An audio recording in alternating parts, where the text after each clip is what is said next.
young black A young black equestrian. equestrian.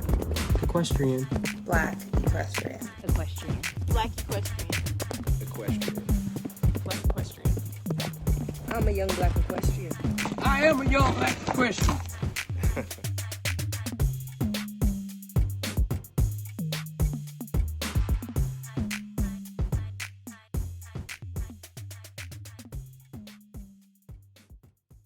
Hey everybody, and welcome to another episode of Young Black Equestrians with your hosts, Abriana Johnson and Caitlin Gooch. Today we have Ranee James on the line with us all the way in the UK. Hey Ranee. Hey. Amelia's like, hey. All right, well, let's go ahead and get started and tell us, about yourself, what discipline you ride, and give us a little bit of info on this sweet baby too. Okay, so my name's Ranee. I've been riding, that's not going to math that quickly, 8 years now. I'm 21. I've been riding since I was 14. I'm from the Caribbean, so I'm born in the UK, but I'm from Caribbean heritage in Antigua and Barbuda. I've lived in Antigua over the past couple of years. I've literally just come back from Antigua last year. I ride in discipline of show jumping, and my goals and ambition is basically to be an Olympic level show jumper, and not only to be one of the few maybe first black equestrians to compete in the Olympics, but I also want to represent Antigua and Barbuda because we've never had an equestrian rider actually compete in the Olympic Games. Nice. Ooh, awesome goals. I know. I guess I never thought about the representation from just smaller countries, that just don't have anyone, period, competing versus, the US only having white people competing, So I think that'd be pretty cool. And so this is Miss Amelia. When did she join the YBE crew? She joined the YBE crew March, literally a few weeks ago, 6 weeks ago. So yeah, she didn't want to be put down, so she's making a future. That is all right. She is welcome here for sure. Yes. So how did you even get into horses? So I've always been addicted to horses, ever since I can remember from I was little. I remember literally every single occasion, birthday, Christmas, Easter, I was asking my dad for a pony. Never materialized, but I did try it a lot. The first time I ever sat on a horse, I was 9 years old. I was in Antigua for my parents renewing, not my parents, my grandparents renewing their wedding vows. And I went to a summer camp with my cousins, and I sat on a horse, and it was the best feeling ever. I was like, oh my God, again.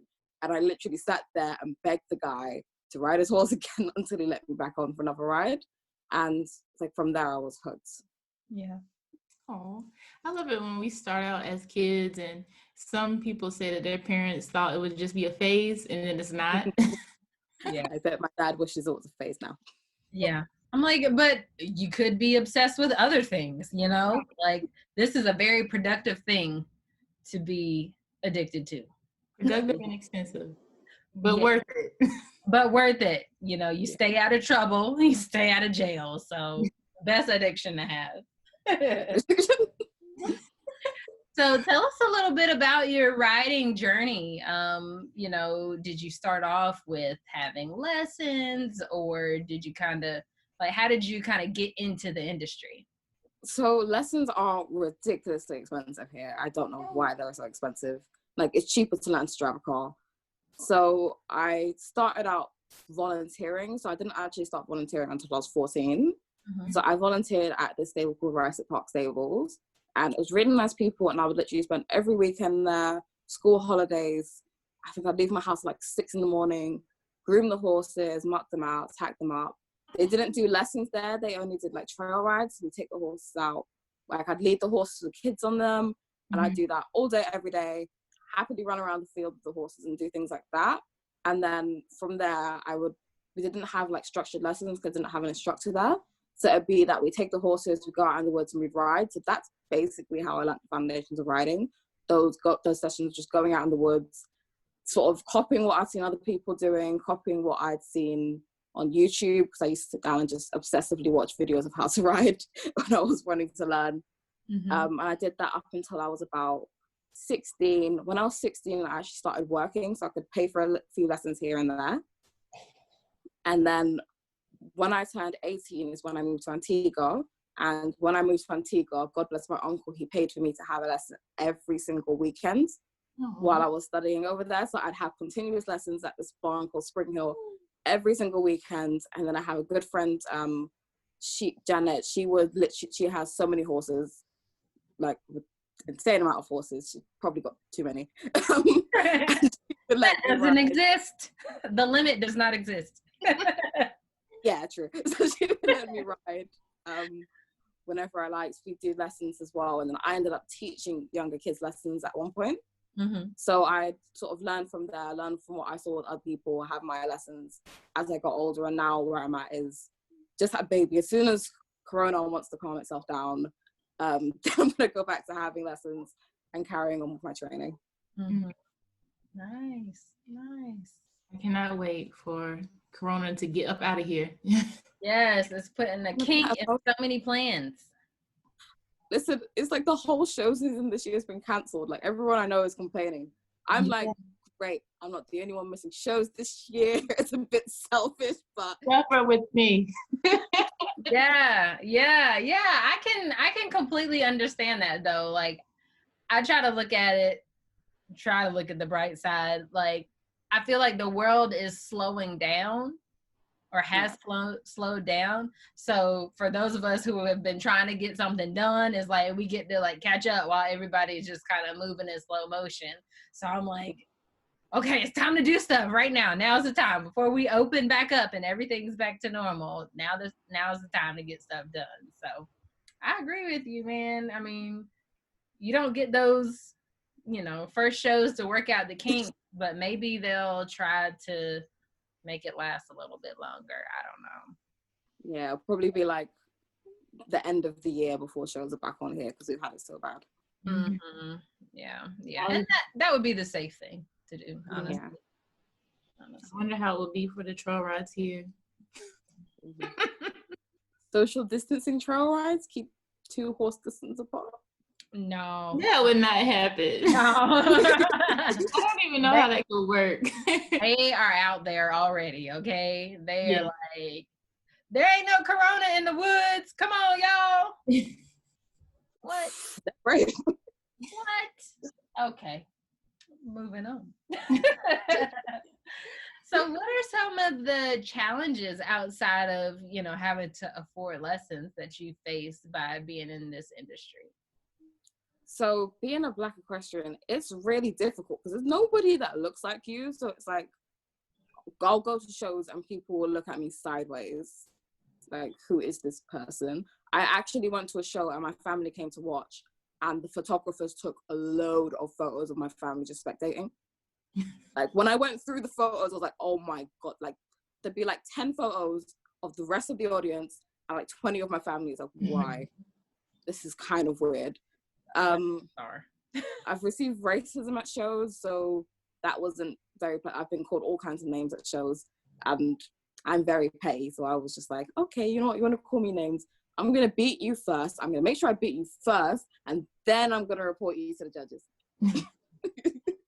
Just so I can get my satisfaction, because you get to ride, I get to beat you, and then you get disqualified.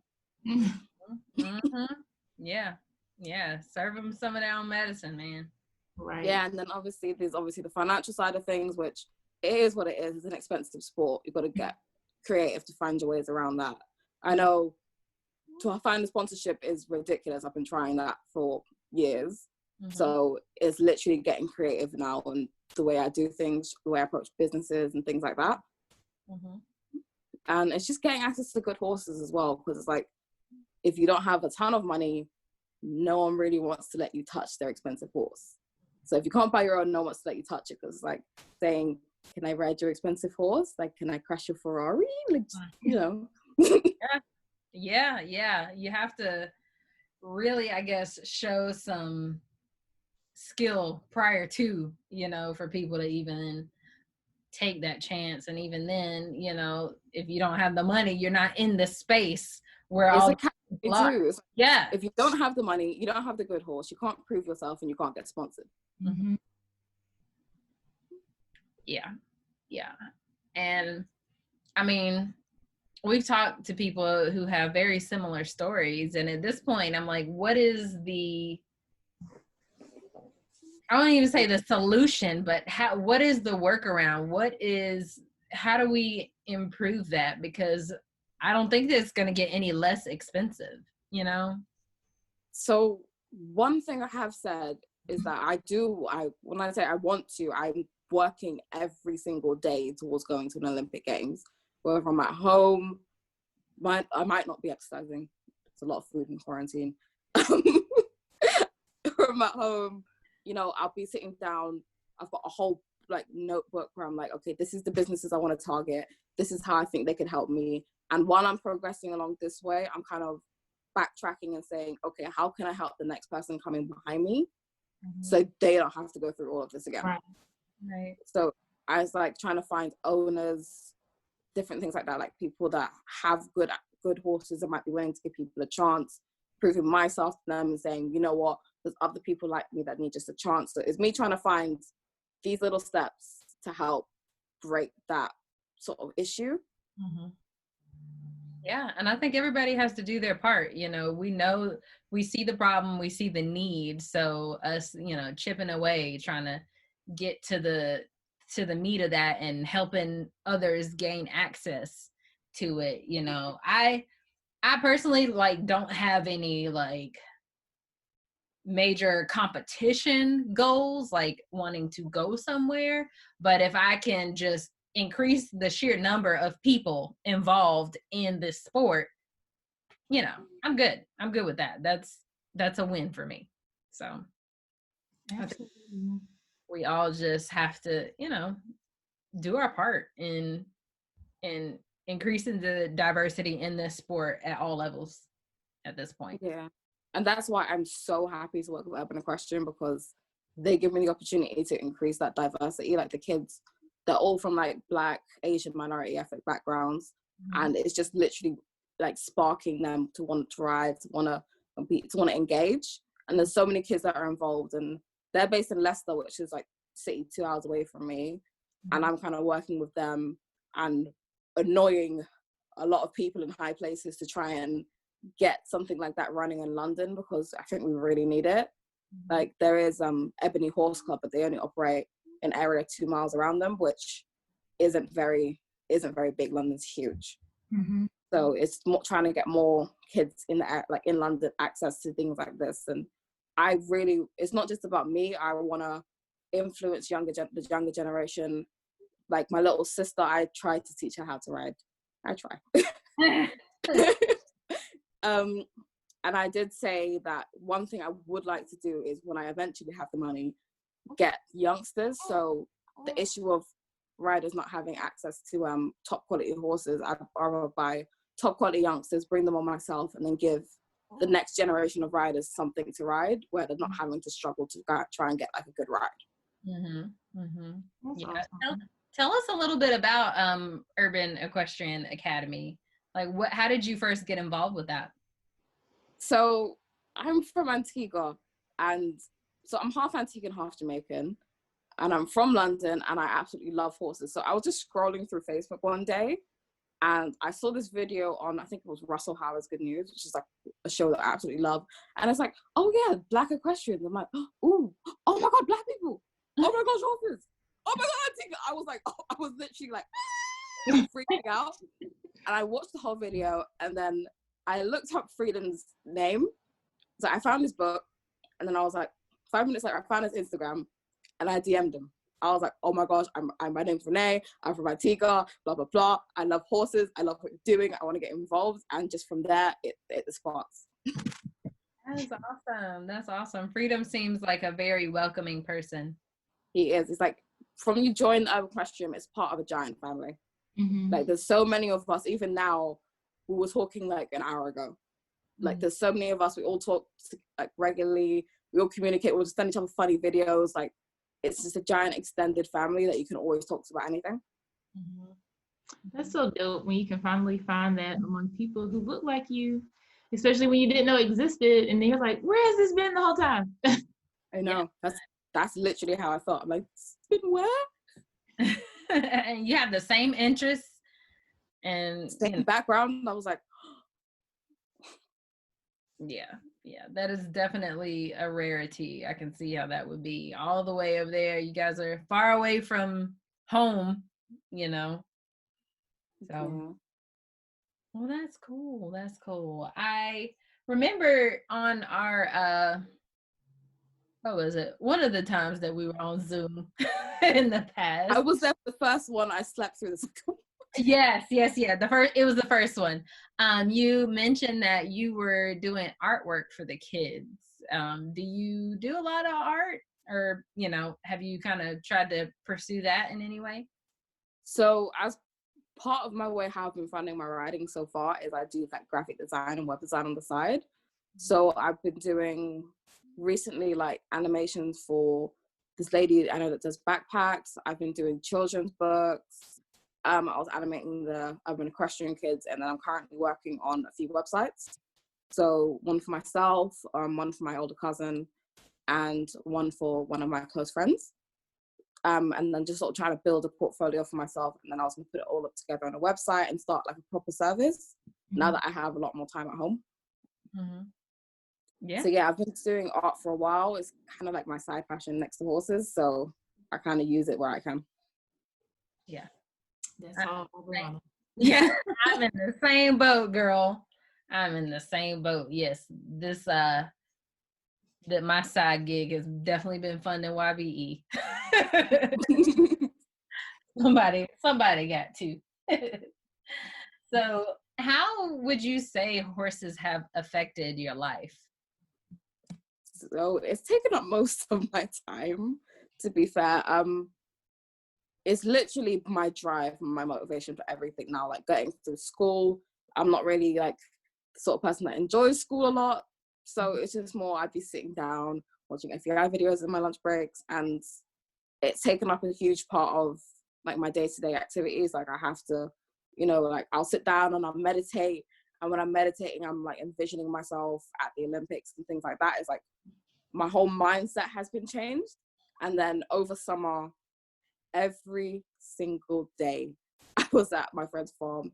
Horses need grooming, horses need riding, horses need mucking out, teaching pony camps. Like if I'm not physically at the barn, I'm mentally at the barn. Mm-hmm. Yeah. That's how you learn, doing what you can. And I always say that with what you have. Because one day you'll get it and then you'll know what to do with it instead of just, waiting around and not using this time wisely. Yeah. I keep playing the quote from Trevor Claiborne, Farmer Brown, that I posted today. Like, I don't know, anytime that I have like a question of doubt or like, I think of his quote, and he said something to the effect of, people usually don't pay you to shine your light, they pay you to dim it. So don't wait for someone to pay you to shine, shine on your own. And I'm like, okay, that definitely centers me, gets you back focused. And I'm like, all right, it's not dependent upon anybody else to get this done. You got to rely on yourself. So I think that you definitely have the drive that you need to get where you want to go. And for me, it's like, I know there'll be days where I'll get all frustrated and upset and I'm crying because I'm like, I can't do it, I can't make it. And then I'm just like, okay, like this is no journey is going to be easy. I know this is part of it. I know that if I keep pushing, I'll eventually get somewhere. So even though I'm not where I want to be now, I know that if I keep working, like in like 5-10 years, hopefully sooner, I'll reach somewhere. Yeah. And sometimes you need to just cry it out, like do it, and then whoo, that was good. All right, moving on. respect those feelings, acknowledge them, and then move on. What advice would you give other aspiring equestrians? One thing I'd say is find people that look like you to begin with. Like, going through all of this alone and then realizing, oh wait, there are actually people that look like me that do this. It was a giant relief, but I kind of wish I did it at the beginning, so I know I'm not alone. Find a good coach who believes in you, because I've been through, I think, 4 or 5 coaches that just had no faith in me and were there for the money. I think the biggest coach that supported me was one in Antigua, Susie, because she had faith in me and she would knock me down a few pegs. Find someone who is not afraid to tell you about yourself as well, because you need to be told about yourself or you're not going to get anywhere. Yeah. Also, believe in yourself and constantly tell yourself what you want to do, where you want to be, and that you can achieve it, because riding is like 60% mentality, 40% actual riding. Yeah, I think that is so true. I know we've talked about several people who have like fallen off horses, and they fall off once and fall off, seems like repetitively, and it's like, what are you doing to continue to fall off? And I don't think that it's something physical that they're doing.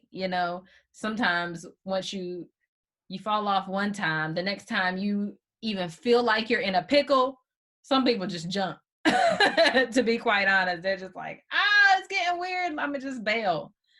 Sometimes you need to, but sometimes you need to kind of develop that skill and stick it out. So I definitely think that you are right on that note. Yeah. I want to know, have you started thinking about what you're going to do with baby when you return to horses and riding?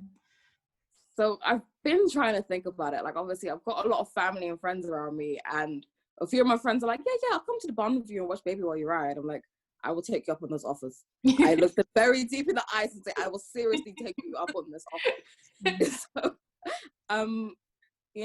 it's more about, like, summertime, I don't mind taking her to the barn with me, like with one of my sisters or something while I ride, and they just entertain her. She's very chilled out. But then it's like winter time, I don't really want to take her out. I can't, if I'm getting like seriously into it, I can't not ride in the winter. So it's about finding the balance until she's old enough to ride herself, and then it's not really dragging her to the barn. It's more her like, yay, let's go and ride. What age do you think you might start with her with riding? This is very controversial, so I'm not sure. I'm going to say 2, because my family will kill me. So I go riding at 2 because she can walk and properly understands. But, so whenever she's like shows interest and I feel she's ready. So if it's like 5, then 5. Yeah. I totally but not that long. We can't wait that long. We need to see baby on a horse. Right. It's so different. She grow up with that foal. It'll be great. I know. I always said if I had a daughter, I want a foal that's born the same day as her, so they can grow up together. I'm yet to find a foal that's born the same day as her, but I'm going to keep looking. Lord, I mean, it's, I guess I could have edited it, but I just want you to tell us a story about this baby foal, like while we're in our episode at Urban Equestrian Academy, because all the way across the water, we've been watching it and it's hilarious. You know what? It wasn't even funny at the time it happened. So Urban Freedom had basically messaged me saying they finally found a place and he was looking for horses. So I was like, yay, I'm gonna find horses, because like this is my favorite thing to do. Just look at horses on Facebook and like online. So I put a post on Facebook and this really nice lady messaged me and she was like, yeah, she had some horses there, and she was looking for somewhere for them to go, and Urban Equestrian seemed like like one of the great, like the best things for them to go to. So we met up. I've been speaking with her back and forth, and we went up there and we saw them and we're like, oh, this mare's a bit fat. And she's like, yeah, you know, they've just been out in the field doing nothing for a while. So we're like, all of us thought, okay, maybe she's just a bit fat. Like, she looks pregnant, but she's not really, like, I know mares when they're close to being due, they're quite aggressive. Like when you go in the belly, she's like lovely, you could rub up on her and everything. So I always thought maybe she's just fat, like maybe she's struggling to lose that baby weight. You know, it happens to the best of us. So a few weeks down the line, it's now time to move them up to Leicester, where Urban Equestrian is. So like a 2.5 hour drive. So we go to load them, and she was being a bit funny loading, which really should have been the first giveaway, but none of us, we thought, oh, it's because she's in the field and she's, you know, got a bit green. We took her up, they settled down really nicely. She had a foal who was, I think Spirit was like 9 or 10 months at the time. So he was at her feet still. And, you know, we thought, didn't think much of it. They had settled down. I spent the day up in Leicester and then came back down because I had work. And about 4 o'clock in the morning, Freedom messaged me a video, but I was sleeping, so I didn't see it until I woke up at like 6. And then he turned the camera at the mum and this little brown thing, and then he turned the camera around and it's Spirit, and I'm like, wait, I thought that was Spirit. What's going on? And then I called him at like 7 o'clock when he woke up, because, you know, sociable hours, and he's like, he literally was sleeping at the stables, and then he woke up and saw like this weird alien thing in the arena falling over, and he's like, why is Spirit falling over? And then on close inspection, he realized it's a whole nother foal. So it just confused everyone. It was like the biggest surprise ever. It was like, we were all like, and kind of like in shock, and then kind of angry for a while. We're like, we wanted 3, now we have 4, now we have to buy more food. Like, she eats enough as it is. And then now she's like part of the family. She's gotten so big. Like, have you guys seen the videos recently of her? I haven't recently. Oh, she's gotten so big, and she's like so fluffy and friendly. She's still fluffy, like that lovely full fluffy still, and she's so friendly and getting really big now. So yeah, she's the best surprise of 2019 probably. That's funny, him not knowing what it is, but just like, there's something there. There's something falling over there. I'm not quite sure what that is. It's pitch black out here. Oh my goodness. Yeah, I don't know. Babies are so cute. Some animal babies aren't cute, but most animal babies. Some human babies aren't cute. Quite honest. That is very true. My mom told me when I was younger, when we went to the hospital when my little sister was a baby, when she was being born, she said that I embarrassed my aunt because I was looking in the glass at the nursery, because, you know, back then you could look at the babies in the nursery. They didn't have like all these special rules. But anyway, she said I looked at one of these babies and I was like, ew, it looks like a pig. She said my aunt was so embarrassed. We don't have nurseries here. The baby stays with you. Well, that's good. I mean, that is good, but yeah. I know, over here, America. My cousin was explaining to me, she's like, it's great. They take the baby, you can get some sleep. And I'm like, here you're put on a ward. Like, I had her at a birth center, so it's not in the middle of a hospital. But if you go to a hospital, you're on a ward with like maybe 3 or 4 other women in the room. Everyone's babies are crying. You're all tired. And I'm like, that's not for me. That sounds, I don't know, when you were describing that, it just sounds like a cow farm. That's what I pictured really in my head. I'm not even kidding you. You have the baby, you're moved into this other room with women who have babies, unless you want to pay for a private room. It's not very pleasant. Gosh. You know, just, it's amazing the differences in what's normal in our country. I mean, we have free healthcare, to be fair, so we can't really be complaining. Well, you know what? I would be definitely beside that woman. Like, hey, you're born. Let me see. Oh, she's so cute. Hey,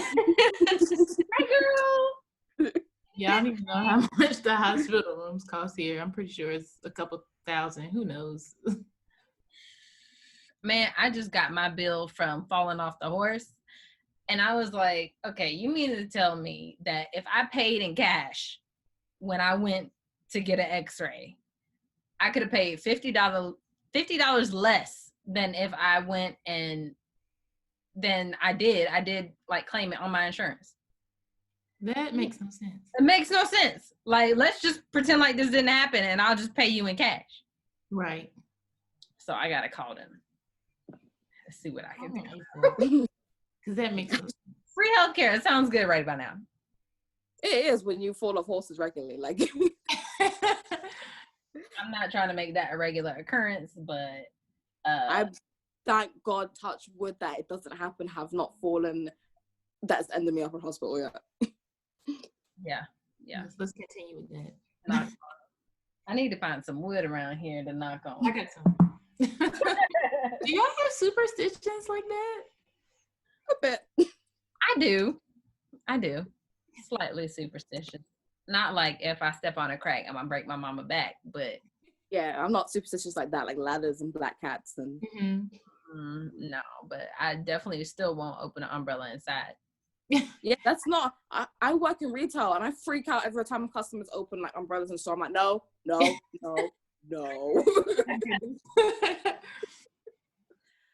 All right. Well, do you have any other gems you want to share with us to get out to the YBE world? All of us need to do a meetup. I keep saying this, like in Facebook groups. We need a YBE retreat or something. Like, all of everybody who watches this, make it happen. Like, guys, we need to make it happen. I agree. Let's just all go to Antigua. It's great. We have horses, we have sand, we have sea. What more do you need? Right. Let's go. We need sponsors. We need a vacation. Sponsor vacation, guys. Yes. Food everywhere. The only other gem that I'd really share is, please, nobody give up. No matter how bad it gets, no matter how many times you fall, no one give up. One of us has to make it. Like, one of us needs to be the one that changes the game. I keep saying it. I'm gonna get on a t-shirt because it's like my mantra right now. Be the game changer. Be the one that changes the game in eventing, in show jumping, in vaulting. We need more Black equestrians in the world. We need to start making this a normal, because the next generation doesn't need to struggle like we are.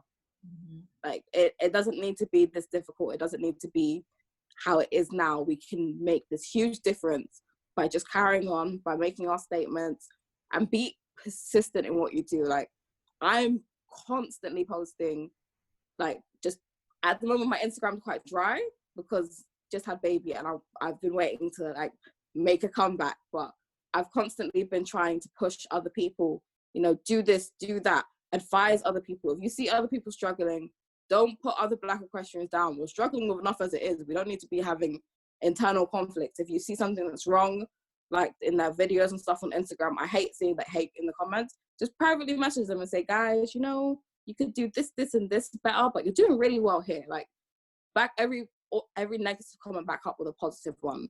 You know, support each other, keep doing what you're doing, and, you know, keep being amazing. Like, I'm loving seeing all these videos and stuff. Like, oh my days, I'm really loving the videos. Like, I'm living vicariously through everyone out like right now. So it's like the amazing videos. I've just bought the Compton Cowboys book, which I really can't wait to get. Yeah, you know, things like this we need more of. Write a book. Everyone write a book. Do YouTube channels. Like, you know, keep pushing out the story out there, because eventually someone will pick up on it. You don't know who's watching. Like, you never know who's watching you. You never know who's supporting you in the background, who's cheering you on. So just keep doing what you're doing, and eventually it will pay off. The days will be hard. You want to cry. You want to give up. You want to binge eat McDonald's. It's fine. Like, you know, keep doing what you're doing. Keep pushing. Keep being amazing, and then we'll make it. Like, we will make it as a whole. It's not one against everybody else. We will make it as a whole. And if you can, I just want to ask you, what time is it there? It's nearly midnight. Okay. To It's prove cool. my point, Ranee has always liked our stuff, shared our stuff, like she'll show up to our Zooms, and she's halfway across the world, okay? We can't get people who are down the street to show up to our stuff. So I just want to thank you publicly right now for always promoting the life of the Black equestrian and encouraging people to, live their best life. Yes, I will always will. You're welcome, guys. I absolutely love what you're doing. I was so excited when you DM'd me. I was like, I'm overexcited about everything, to be fair, but I was so excited when you guys messaged me. I'm like, oh my gosh, I can't wait to do this. Yeah. So I wish everybody felt that way. I know. Some people are like, we need to like vet you and, see what you do first. And it's like, young Black equestrian. Like, It's in the name. It's in the name. We're not like out here like young Black buckaroos or, young Black crazy horse riding, breaking horses. Like, no, we're literally here for the promotion of people of color in the horse industry. Like, that's it. Oh my goodness, that reminds me. So today, I used to do this all the time, just Google the words Black cowgirl. But today I had Googled Black equestrian, and I was looking, and just to see, what was I looking for? I was looking for something. But anyway, the first thing that pops up is white women in Black clothes. And I'm like, it still hasn't changed. Like, it's been like that for a very long time, and it still has not changed. And then I scrolled, and I just, how Google has the different pages? So I was like, okay, how many pages do I have to go to till I find somebody Black? So on the first page, there's like 3 articles. That's how I found the girl that I posted yesterday. Jordan Allen? That's how I found her. And then there's like 2 other articles, and then everything else is just white people. Like, nothing else came up. Yeah. I'm like, how is that still a thing? Yeah. I know. I did one magazine interview, and it's ridiculously hard to find it unless you Google my name. Wow. Yeah. That makes no sense to me. I have the Google alerts that will send me emails for specific keywords every day. And so I have Black cowboy, Black equestrian, my name, just because I want to see where I show up just randomly. And I want to say that maybe young Black equestrians, just to see where we show up. But every day, like, I'll get a list of articles and it'll be like, so-and-so was wearing a Black cowboy hat. And I'm like, that ain't not what I wanted. That was not what I was looking for. But very, very seldom. I mean, now recently, just because the Compton Cowboys book came out, articles about them show up. But very seldom, do they actually pertain to what I was looking for. And that's kind of how I, post things about different movies coming out, or a lot of times it's people who are doing like rodeos and stuff. But since we haven't been doing it, it hasn't been like that lately. So I agree. I mean, even getting those, like, it's not Black people. Black as a description on somebody white. So it's ridiculous. And then it's like, the other thing is, we'll be like, yay, Black cowboy hat, or like Black jodhpurs, but they don't fit Black people because they're made for really skinny people. And I'm constantly screaming from the rooftops about this. Like, I can't find a pair of boots that fit because my thighs are too thick, or like my calves are too thick. I can't find a pair of boots that fit. Jodhpurs are either like too loose or too tight. There's it's a struggle out here. Yeah. These birds are going ham over here. The birds. I just wonder, like, I mean, not what. Oh, I can hear them. I wish that there was like a blueprint. Even the creation of those like breaches and stuff for anybody, what's already out there. Like, how do y'all go from beginning to end so that we can recreate this process for something that fits us? I'm interested in knowing that, like, because I will, I know what works: stretchy, high waist, and a little bit of grip on the thighs. Can't find all three in one, apparently. Can't. It's either one or the other. You can't. Or it's like just like bigger bras, like they'll just be ugly. Yeah. Not Never different color. Yeah, just brown. Brown or black. Or white. White. Yeah. So we'll have to do some research on that. I'll add that to my Google alerts. But how do you even make something just leave out a whole section of people? Like, oh, we're just gonna forego this size. Yeah, I mean, I think they just cater to who they think will buy quickly when, It's a whole market. a whole market for it. Look at it. And I'm like, there's some big white girls out there that I have seen riding. I'm like, whoo, girl, Where'd you find the nice breeches? That's what I'm like. And my first question is, where'd you buy those? Yeah. Oh my goodness. I keep on bringing up random stuff. I be on Facebook all day. But this lady had posted where she had bought some shirts from in the Black female equestrian group. And this other girl was like, $1,000 for a shirt? No, ma'am. Oh. Yes, because they had asked where could they find some nice Western outfits and stuff just to wear on a daily basis. And this lady posted something for $1,000. Oh, that's no. Right, that's a whole horse. That is a feed bill for like 2-3 months. That is so many things besides a Western shirt. Right. She was like, no, ma'am, I just need this for like everyday wear. She was like, I'm thinking more of a thrifting budget. Yeah. Y'all, that is one thing that I have been missing out on since this quarantine. Going to the thrift shop. Okay. Like, I haven't bought anything random in so long. I just miss, I would say I miss shopping, but Amazon has taken far too much money from me since this quarantine began. So maybe you should make an online thrift store. Is that the same?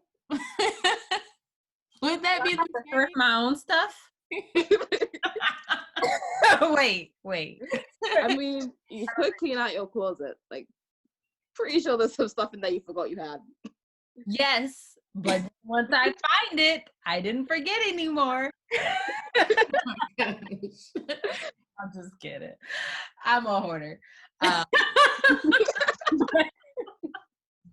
I'm not gonna show you this room I'm sitting in. It's got a lot of supplies. I love the giant unicorn in the background. I was looking at it earlier, like, thanks. Caitlin got it for me. Found it on Amazon. Amazon.